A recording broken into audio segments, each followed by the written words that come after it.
बिस्मिल्लाहिर्रहमानिर्रहीम, अस्सलाम वालेकुम। हमारा पाक अफेयर्स और करंट अफेयर्स का एक बैच हमने स्टार्ट किया है।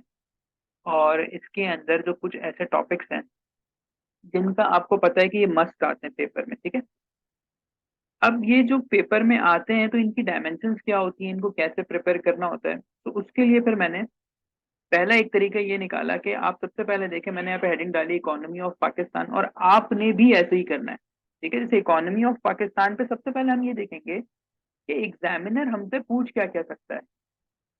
एक्सपेक्टेड क्वेश्चन नंबर वन, अगर हम इसको ऐसे के परस्पेक्टिव में बात करें तो बेटा ये आपसे बोलेगा Pakistan economy challenges and remedies.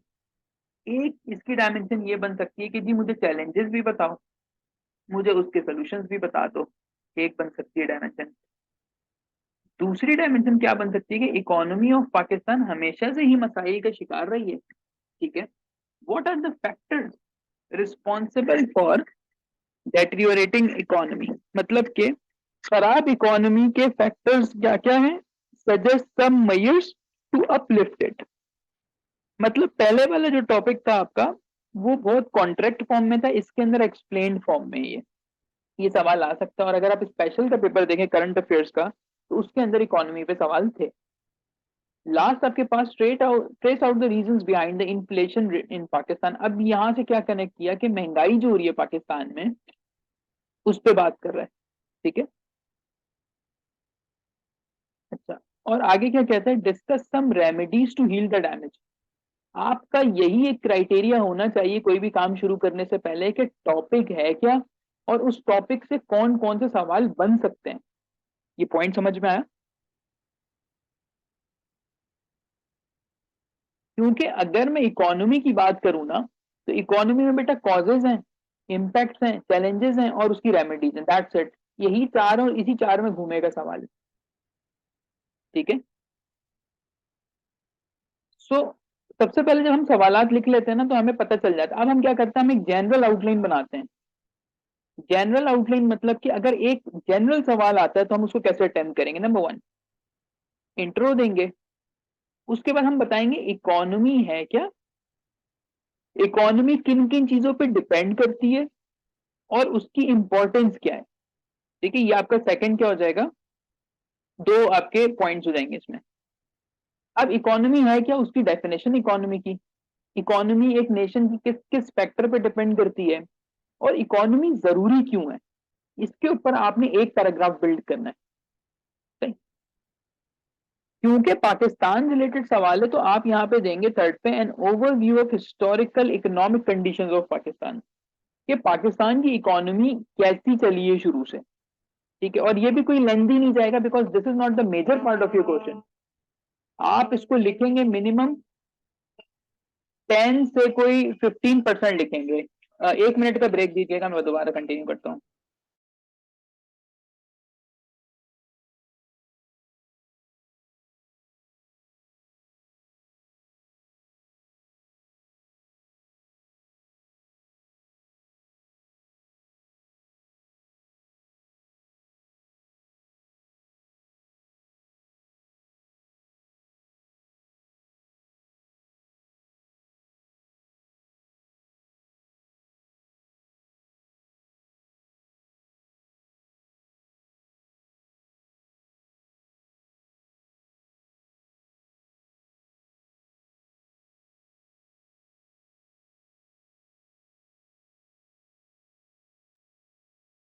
जी जनाब।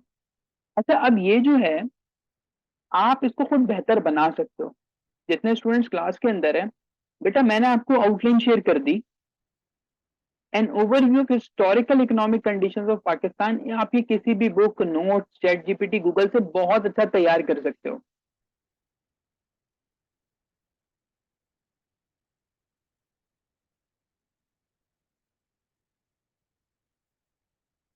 अच्छा, फोर्थ देखें,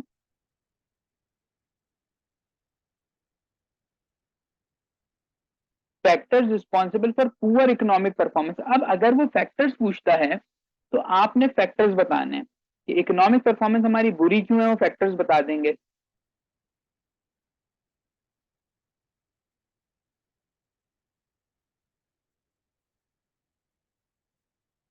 ठीक है, उसके बाद आप बताओगे consequences due to economic downturn. Sonia सुन रहे हो आप?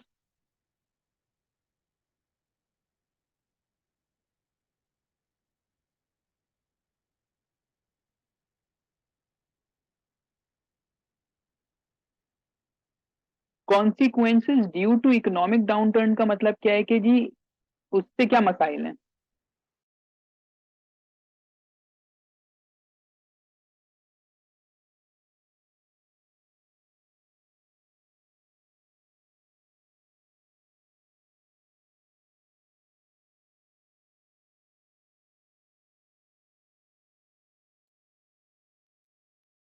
ठीक है, आप कॉन्सिक्वेंसेज की बात करें, उसके बाद remedies to curb the menace of inflation. फिर हम रेमेडीज की बात करेंगे, फिर हम ऐड करेंगे केस स्टडी को, और फिर आएगा कंक्लूजन। बेटा, इकोनॉमी के सवाल में इन 8 चीजों के ऊपर तुमने काम करना है बस। अब इन 8 चीजों के ऊपर तुम किसी सीएसपी के नोट से तैयार करो, मुझे कोई मसला नहीं है। तुम चैट जीपीटी से तैयार करो, तुम एक एक चीज को ना, अगर तुम गूगल पे लिखो, लेट सपोज तुम गूगल पे लिखो व्हाट इज इकोनॉमी, तुम्हें एक आर्टिकल, 2 आर्टिकल मिल जाएंगे, उसको रीड करो। ठीक है, तुम्हें समझ में आएगी इकोनॉमी होती क्या है। फिर तुम लिखो अपने पास कि जी historic economic conditions of Pakistan, तुम्हें पूरा बना बनाया मिल जाएगा। उसमें से अपने रेलिवेंट की चीजें निकालो जो भी रेलिवेंस है। फिर factors responsible for poor economic performance, कि पाकिस्तान की जो पुअर इकोनॉमिक परफॉर्मेंस है उसके फैक्टर्स की बात आ रही है। ठीक है, उसके बाद है जी consequences due to economic downturn, के मसाइल क्या आ रहे हैं। ठीक है, इसी तरीके से आपके पास आता है जी रेमेडीज। अब रेमेडीज क्या हो सकती हैं, अब तुम इस पे आर्टिकल पढ़ सकते हो। इन शॉर्ट, अगर मैं बेटा आपको कहता हूं ना कि अगर किसी स्टूडेंट ने फाइन फीस नहीं देनी, कोई मसला नहीं है, उसे मैंने तरीका समझा दिया एक टॉपिक पढ़ने का। आपको मैंने देखे 8 चीजें बताई ना इसमें।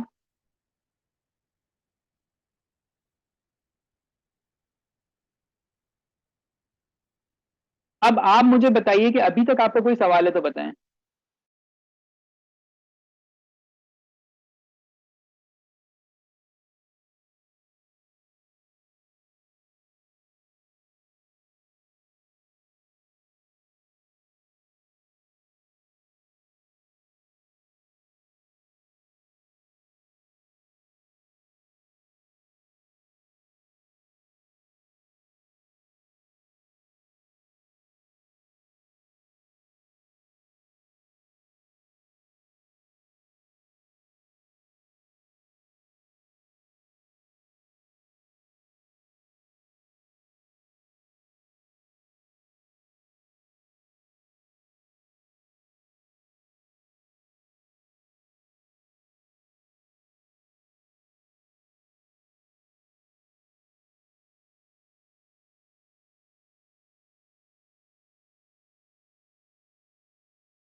जी जनाब, सही है बेटा। अब इन 8 डायमेंशंस को आपने कैसे प्रिपेयर करना है? देखो, मैं चाह रहा हूं कि मुझ में और दूसरे लोगों में फर्क ये होना चाहिए कि मैं सिर्फ अगर आपको ये बोलूं कि आपने मुझसे नहीं पढ़ा तो नहीं होगा, ये नंबर नहीं आएंगे, बेटा मैं सिर्फ एक चीज आपको गाइडलाइन दे रहा हूँ। ठीक है, कि ये आप खुद घर पे भी कर सकते हो। बेस्ट क्या है आपके पास? जहांगीर वर्ल्ड टाइम का मैगजीन लो, उसमें से कोई चीजें पढ़ लो। एचएसएम ग्लोबल है आपके पास ना, मैंने बताया था पहले भी अपने स्टूडेंट्स को, एचएसएम ग्लोबल का मैगजीन है, नियर पियर है। हर बार आपके पास जो है ना बेटा, मैगजीन जो है उसमें हर बार इकोनॉमी के ऊपर एक टॉपिक तो आता है। अगर तुमने उसको अच्छे से पढ़ लिया और बना लिया तो यकीन करो इकोनॉमी एक दिन का टॉपिक है, बस एक दिन का। चाहे स्टूडेंट कोई 2 महीने से तैयारी कर रहा है, चाहे 4 साल से कर रहा है, एक दिन में इकोनॉमी तैयार हो सकती है। फर्स्ट अपने जहन में बना लो सीएसएस इज डूएबल।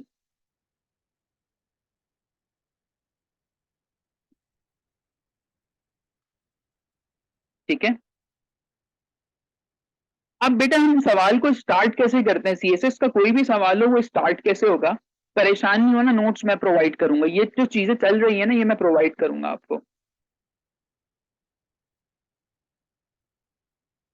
इंट्रोडक्शन में क्या आता है, अब इंट्रोडक्शन सुनिए कि इंट्रोडक्शन होता क्या है। इंट्रोडक्शन आपके पास it is crux of your whole question, ठीक है।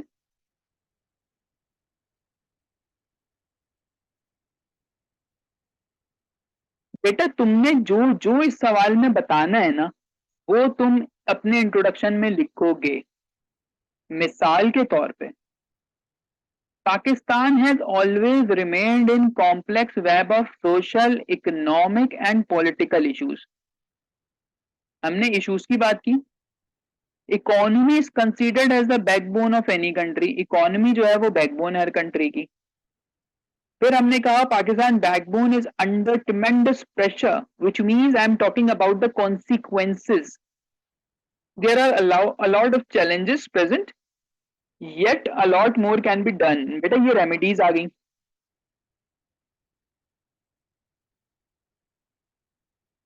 ये रेमेडीज हो गई, ये चैलेंजेस हो गए, और ये आपके पास जनाब इसके इश्यूज आ गए। सही। अब आप याद रखें कि इंट्रो आपका जो होगा मिनिमम मिनिमम 100 से 150 वर्ड का इंट्रो होना चाहिए।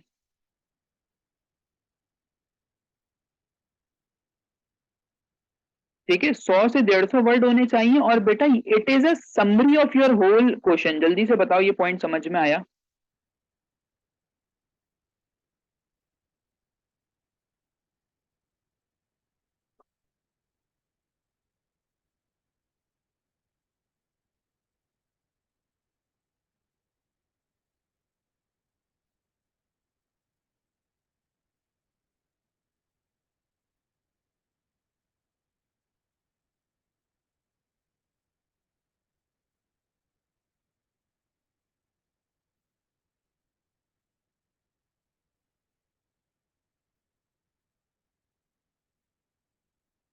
कोई और सवाल किसी का? 150 वर्ड्स सीएसएस की कॉपी, जाहिर है याद आप तो अटेम्प्ट दे चुके हो। सीएसएस की कॉपी का जो ये पेज होता है ना, तो कम से कम यहां से शुरू होकर यहाँ पे इसको एंड कर दो।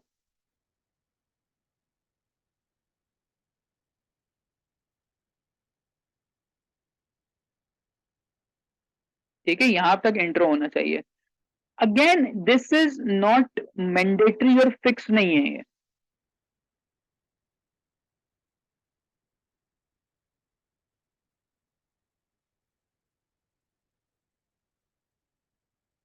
अगर मैं हर सब्जेक्ट में,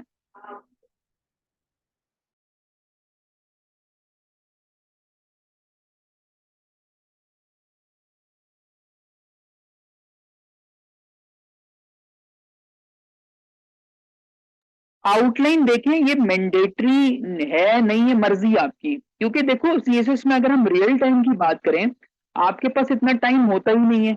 एक सवाल के लिए आपको 30 से 35 मिनट मिलते हैं बेटा। अब आपको ब्रेन स्टॉर्मिंग में इतना टाइम लग जाएगा कि आप ये 8 पॉइंट्स तो लिख ही नहीं सकते। ये एक अंडरस्टूड सी बात है कि आप ये चीजें लिख नहीं सकते। अगर देना चाह रहे हो आउटलाइन, वेल एंड गुड, क्योंकि तुम्हें एक लेआउट मिल जाएगा कि कैसे चलना है। नहीं देना चाह रहे तो सिर्फ हेडिंग्स पे काम कर लो। सही है बेटा। ये तुम्हारे पास कंप्लीट हुआ तुम्हारा इंट्रो। इंट्रो मैंने बता दी, कुछ वर्ड्स मैंने यहाँ ऐसे लिख दिए हैं, तुम इनको इस्तेमाल कर लो। क्लास के हर क्लास के बाद नोट्स में प्रोवाइड करूंगा आपको। सही। अच्छा जी, इसके बाद जो है second heading, what is economy. अब सवाल के दो हिस्से होते हैं, गौर से सुनिएगा इस बात को। हम बहुत ज्यादा गलती कर जाते हैं इसमें कि इकोनॉमी जो है ना हमारे पास उसके दो हिस्से हैं। जैसे नंबर वन, यहाँ पे हम अगर बात करते हैं, देखो, एक तो वो चीजें जो एग्जामिनर ने पूछी है, और एक वो चीजें जो एग्जामिनर ने नहीं पूछी है। जैसे मिसाल के तौर पे अगर एग्जामिनर पूछता है कि what are the economic challenges and what are the recommendations to solve these, right. इस पूरे सवाल में एग्जामिनर ने इम्पैक्ट नहीं पूछा। बात समझ में आ रही है? बेटा एक है कॉजेस, एक है आपके पास इम्पैक्ट्स, और एक आपके पास है सोल्यूशन। सही है ना? अब अगर एग्जामिनर ने सिर्फ कॉजेस और सोल्यूशन पूछ लिया है और उसने इम्पैक्ट नहीं पूछा मुझसे, लेकिन थोड़ा बहुत जिक्र तो करना है, बताना है, तो जो पार्ट नहीं पूछा गया है ना, उसको आप छोटा सा कर दोगे, बिल्कुल बताओगे लेकिन उसकी लेंथ कम कर दोगे। जैसे यहां पे उसने थोड़ी पूछा था कि इकोनॉमी क्या है, बट आपको थोड़ा बताना तो था इकोनॉमी है क्या, इंपॉर्टेंस क्या है। तो आप उसको कैसे करेंगे सही, आपने ना इस तरह की कोई डायग्राम बना देनी है कि भाई व्हाट इज इकोनॉमी, इकोनॉमी क्या है जी, पूरे मुल्क की जो मईशत है उसको आप डिफाइन करेंगे बाय डिक्शनरी डेफिनेशन। सही है? या फिर इस तरह की कोई डायग्राम बता देना कि एक सर्किल बना दिया खुद से, दो तीन उसमें से पॉइंट्स निकाल दिए कि ये जीडीपी होती है, ये ऐसा होता है सिलसिला, और ये बता दिया कि इकोनॉमिक डेवलपमेंट किसी भी मुल्क के लिए जरूरी क्यों है।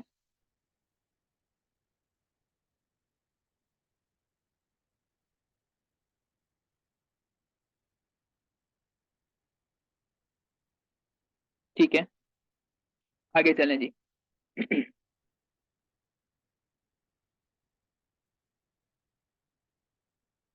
अब मामला ये है कि आपके पास आया historical economic, historical overview of Pakistan economic condition. अब स्टूडेंट का सवाल होता है कि सर हमने इसमें कितना लिखना है कितना नहीं लिखना।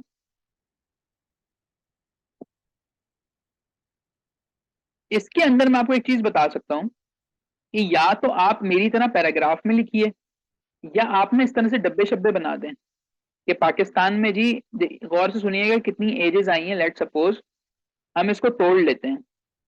हम इसको कैसे तोड़ते हैं, हम यहाँ से इसको तोड़ते हैं जी 1950 से 60 में, एक एरा लिख लो। फिर यहाँ पे भुट्टो साहब का दौर है, 1970 कर लो। ठीक है बेटा, उसके बाद फिर 1990 पे जम मारो, और उसके बाद 2008 से 2023 तक कर लो पूरा। और सिर्फ डब्बे में लिख दो कितनी जीडीपी थी, कितनी परसेंट ग्रोथ रेट था, क्या था, इस तरह से बॉक्सेस फ्लो चार्ट टाइप कुछ आप बना लें। और अगर आप समझते हो कि यार ये चीज मुश्किल है या मुझसे रिप्रेजेंटेशन अच्छी नहीं होती, तो आप ना इस तरह पैराग्राफ में लिख लें। सही है? और पैराग्राफ की लेंथ थोड़ी सी छोटी ही हो आपकी। अब आप देखिएगा जो मेरा पैराग्राफ है ये, इसकी लेंथ इतनी कोई ज्यादा नहीं है, और ये मैंने नीचे मेंशन किया हुआ है कि आप इस तरीके से एक्सपोर्ट इंपोर्ट के बॉक्सेस बना सकते हो, पाकिस्तान का बांग्लादेश और इंडिया के साथ आप सिलसिला कर सकते हो। ठीक है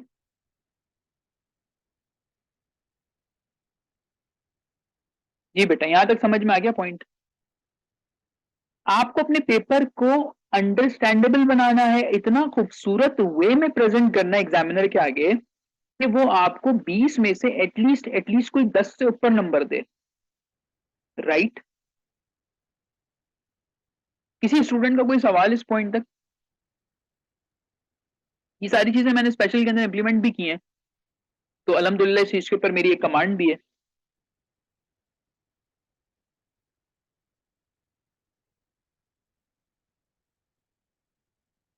जी बेटा।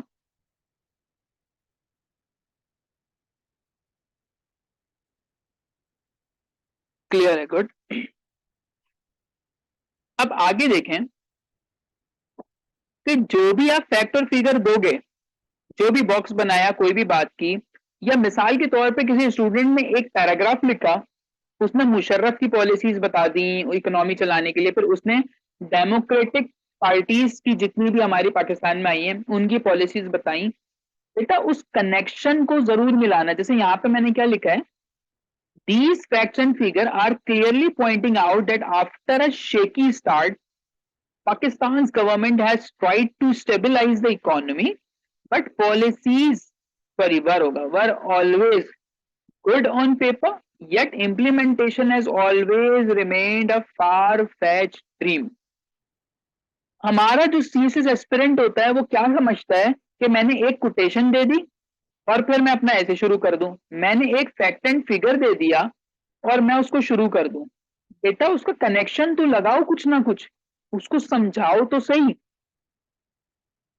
उसको आप समझाइए कि भाई 2010 से 2021 तक में ये मामला रहा है, ठीक है, और इसका कनेक्शन अभी के साथ आपने मिलाना है।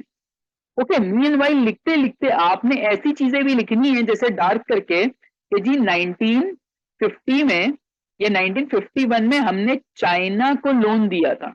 ठीक है, जब चाइना को इंडिपेंडेंस मिला था, चाइना जो है वो यूएन में आया था, तो चाइना को सबसे पहले जो लोन दिया था वो हमने दिया था, हमारी पाकिस्तानी गवर्नमेंट ने दिया था। ठीक है, तो इस तरह से करके भी आप एक पॉइंट हाईलाइट कर सकते हो जिससे एग्जामिनर को पता चले कि यार इस बच्चे के पास नॉलेज है। बात समझ में आ रही है?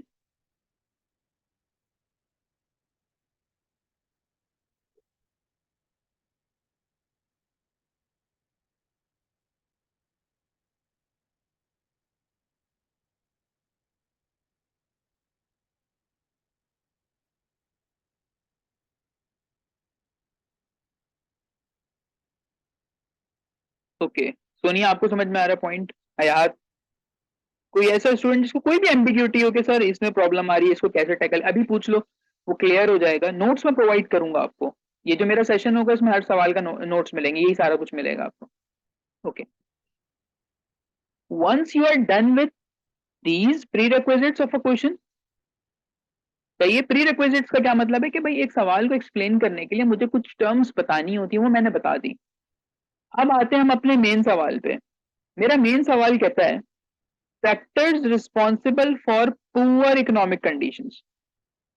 अब पाकिस्तान की जो कंडीशन है वो खराब है, हमें पता है बेटा। उसको सब पॉइंट्स में हमने तोड़ दिया ऐसे, कैसे? दो कॉलम बना दो, इंटरनल और एक्सटर्नल प्रॉब्लम।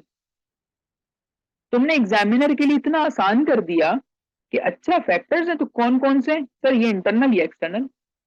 अब मुझे बताइए क्या ये मेथड ठीक है या जो आप पैराग्राफ भर भर के लिख के उसको दोगे वो ठीक है?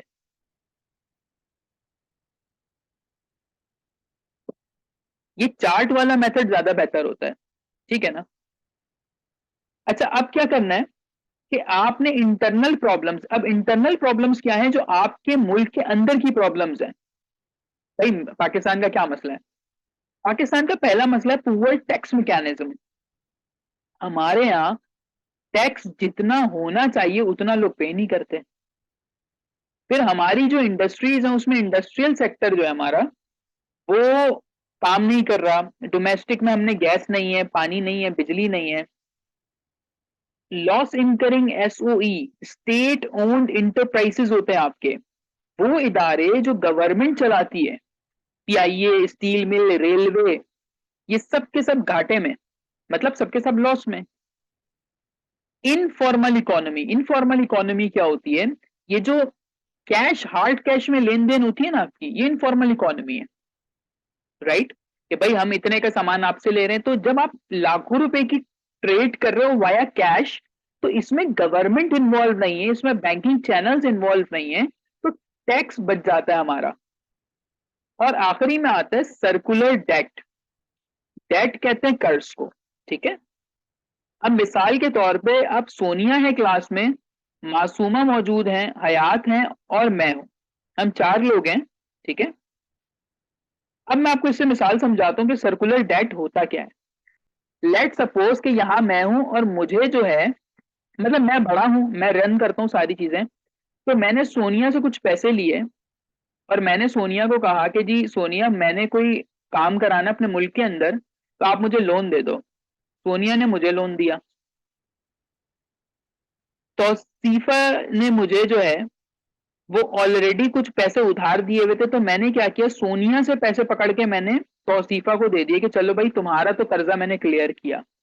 ठीक है, उसके बाद हयात से जो मैंने पैसे लिए थे उसको मैंने अपने मुल्क में लगाया।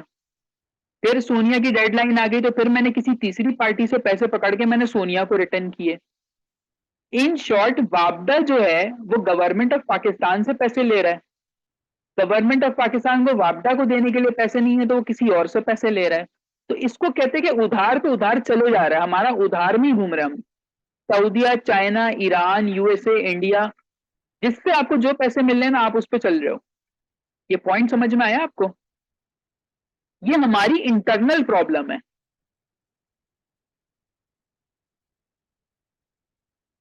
सही है, ये हमारी इंटरनल प्रॉब्लम है। क्यों? क्योंकि हमारे पास स्ट्रक्चरल एडजस्टमेंट ही नहीं है।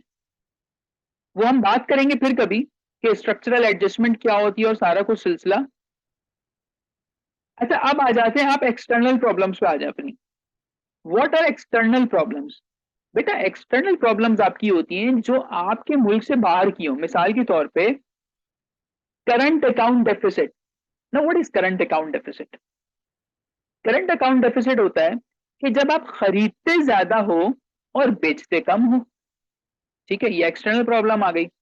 ये क्यों आ रही है? ये आपके चाइना यूएसए के रिलेशन की वजह से आ रही है, ये यूक्रेन रशिया की वजह से आ रही हैं, ये इंडिया के साथ आपके जो ताल्लुकात खराब हो रहे हैं उस वजह से आ रही हैं, ये इस वजह से मामला आ रहे हैं। ठीक है। Number two, depletion of foreign reserves. भाई आपके मुल्क में टेररिज्म है, करप्शन है, आपके मुल्क में हर बुराई है, तो बाहर के मुल्क वाले आपके मुल्क में पैसा इन्वेस्ट नहीं करते। सही है। फिर आपके पास फिस्कल डेफिसिट आ रहा है, आपके पास जो है वो पैसा जो है वो ब्लैक हो रहा है। और आखिरी में आपके पास ग्लोबल वार्मिंग और नेचुरल हैजर्ड्स आ रहे हैं आपके पास। सही है। तो ये आपके पास फैक्टर्स हैं तमाम जो कि रिस्पॉन्सिबल हैं आपकी पुअर इकोनॉमिक कंडीशंस के। अब आपने क्या करना है कि मैंने आपको सब कुछ समझा दिया उर्दू में, और ये इसकी कुछ फैक्ट्स एंड फिगर्स लिखे हुए हैं। लास्ट पॉइंट ग्लोबल वार्मिंग वाला,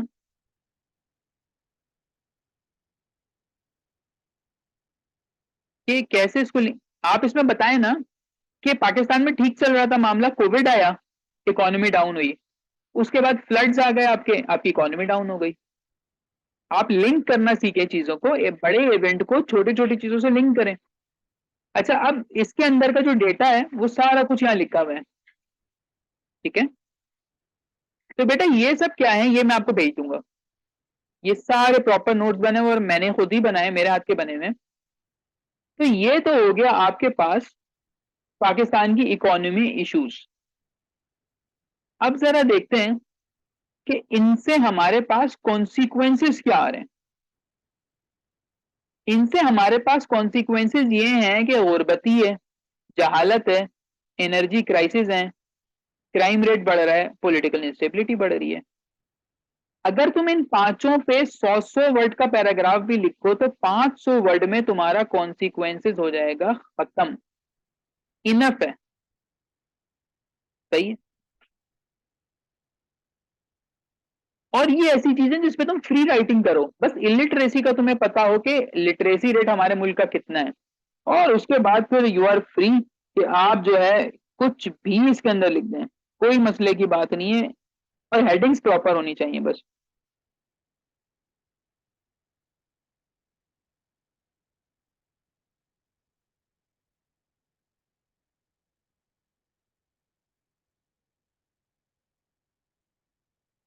फैक्ट है ना, ये सारे फैक्ट तो हैं। सब में लिखने हैं फैक्ट कि भाई कितना है। वो आपको मेरे नोट्स में मिल जाएगा, और जो चीज नहीं मिलेगी ना उसके लिए मैंने आपको रिसोर्सेज बता दी हैं कि आप उसको ग्लोबल से जो है वो अपडेट, वरना मैं तो देखें रेगुलर बेसिस पर अखबार वगैरह तो पढ़ ही रहा हूँ, तो मैं आपको बता दूंगा कि इधर क्या मसले हो रहे हैं। ठीक है, वो मसले की बात नहीं कोई। लास्ट चीज जो सीएसएस स्पेशल में उन्होंने पूछा था कि इकोनॉमी को आप सही कैसे करोगे। ठीक है, सोल्यूशन। अब देखिए मैंने सोल्यूशन भी अच्छे खासे यहाँ पे लिख दिए हैं, मैं क्विकली बता देता हूँ। देखो बेटा, हमारे मुल्क में लॉन्ग टर्म पॉलिसी नहीं है। नवाज शरीफ की अलग है, इमरान खान की अलग है, मिलिट्री की अलग है। हमारे यहाँ टूरिज्म सेक्टर जो है वो काम ही नहीं कर रहा, टूरिज्म है ही नहीं हमारे मुल्क में। सीपैक को तेज होना है, 10 साल हो गए सीपैक 2.0 जो अभी चल रहा है, लेकिन सीपैक के नताइज में वैसे नजर नहीं आ रहे। 40 लाख जॉब, मेगावाट्स के प्रोजेक्ट हैं, रेलवे लिंक है, ML1 ML2 वगैरह बन रहा था, उन सबको स्पीड अप करना पड़ेगा। यहां पे हम बताएंगे कि एक ऐसी गवर्नमेंट फॉर्म होनी चाहिए। ब्लू इकोनॉमी होता है that is related to oceans. Pakistan के पास जो समुंदर है ना, हम उससे इकोनॉमी जनरेट कर सकते हैं। अच्छा टूरिज्म स्पॉट बना के वहां पे हम स्पोर्ट्स खोल सकते हैं, वहां रेस्टोरेंट्स बनाए जा सकते हैं, वहां पे जी हम ड्रिलिंग माइनिंग कर सकते हैं ताकि हमारे पास रिसोर्सेज मिले। फिशिंग कर सकते हैं, फिशिंग से आपके पास पैसा आएगा। राइट। आपका पोर्ट है, केपीटी पोर्ट ट्रस्ट है, हम उसको अच्छे हाल में कर सकते हैं, लेकिन हमारी हुकूमत इस तरफ ध्यान ही नहीं दे रही, क्योंकि हमारे मुल्क में मसाइल इतने कि बेटा ब्लू इकोनॉमी की तरफ हम देख ही नहीं रहे। ठीक है, तो चेक एंड बैलेंस का मतलब होता है एक ऐसी गवर्नमेंट जो मोंटेस्क्यू ने कही थी कि लेजिस्लेटिव, एग्जीक्यूटिव और जुडिशरी तीनों अपने अपने काम करें, एक दूसरे में इंटरफेयर ना करें। एक ऐसी गवर्नमेंट हमें चाहिए। उसके बाद रिसर्च एंड डेवलपमेंट। आप यूएसए को देखिए, वो एक आईफोन बनाता है 1 घंटे के अंदर और उसकी इकोनॉमी में लाख रुपए का इजाफा हो जाता है या 2 लाख का इजाफा होता है। हम 6-7 महीने तक एक फसल लगाते हैं और उसके बाद भी हमें कुछ चंद रुपयों का मिलता है। जी, सेपरेशन ऑफ पावर्स की बात थी। हमें चाहिए कि हम अपनी वर्क फोर्स को बढ़ाएं, एजुकेटेड वर्क फोर्स लेकर आए। और ये कैसे होगा? आर्टिकल 25A के ऊपर आप अमल करें। Reduction in defence budget. अभी तक पाकिस्तान एक सिक्योरिटी स्टेट है जिसका मसला यह है कि आर्मी का बजट सबसे ज्यादा है। आपने क्या करना है, आपने यही बजट जो है ना आपका, जो आप आर्मी को देते हो, आप उसको डिवाइड करके ह्यूमन डेवलपमेंट पे लगा दें। भाई देखें, अफगानिस्तान से आपने बाढ़ लगा दी है तो थोड़ी बहुत आप वहां पे बोले भाई सिक्योरिटी हो गई है। इंडिया वाला मामला एक मसला है, सिक्योरिटी इशू आपका, लेकिन चाइना सिक्योर है। तो आप कोशिश ये करें कि अपनी फॉरेन पॉलिसी को ऐसा बनाएं कि आपको सिक्योरिटी पे कम से कम पैसा लगाना पड़े और वही चीजें आप ह्यूमन डेवलपमेंट पे लगा दें। ठीक है जनाब। तो ये आपके पास जो है मेरी तरफ से कुछ सजेशन होंगी, आप लोग भी अपनी अपनी सजेशन इसके अंदर डाल सकते हो। बेहतर ये है कि कोई आर्टिकल पढ़ो और आर्टिकल में से चीजें निकाल के, अब से ये मैंने लिखा हुआ है सब कुछ, सही है, नोट्स मेरे बने में सारे।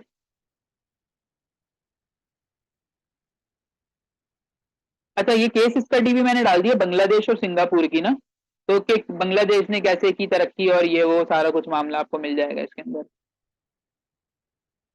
और एंड में मैंने यहाँ पे स्टैट्स एंड डेटा डाला हुआ है, ये सारे अपडेटेड ना फैक्ट्स एंड फिगर हैं, कितने बिलियन है, क्या सारा कुछ मामला है। और इसमें आपको कोटेशंस भी मिलेंगी, ये रही कोटेशंस आ गई कि कोटेशन कौन कौन सी डालनी है और कौन कौन से बुक रेफरेंसेस आप इसमें डाल सकते हो। ठीक है बेटा।